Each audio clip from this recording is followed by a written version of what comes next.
शुभ सकाळ मंडळी. आज असा गोपाळकालो. सगळ्यांका गोपाळकाल्याच्या हार्दिक शुभेच्छा.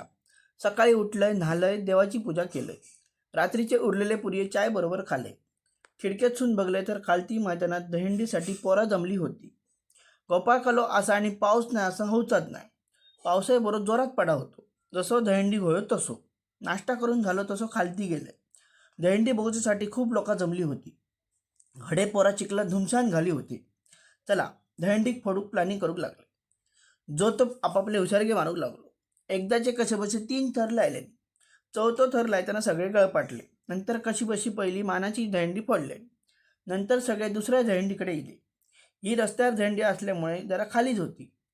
पहिली दहीहंडी फोडल्याचा कॉन्फिडन्स आणि जोश असल्यामुळे दुसरी दहीहंडी पहिल्या पावटीत फोडलेली आणि हुयेल मारूक लागले.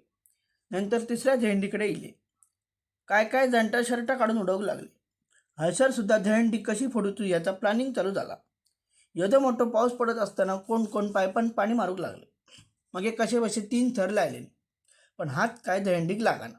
मग काय खालसून एकान काठी दिली आणि काठीयन फोडले. नंतर चौथ्या दहीहंडीकडे गेले. येऊन चौथी दहीहंडी फोडलेनी आणि दहीहंडी बांधलेले नारळ फळा आणि पैशार तुटान पडले. नंतर शेवटच्या 5व्या दहीहंडीकडे गेले.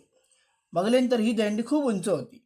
मग दोरी सोडून वाज खालते घेतल्याने आणि शेवटची दहीहंडी फोडलेली आणि परत वरती लायलेल्या कुरकुरेच्या पाकिटावर तुटान पडले.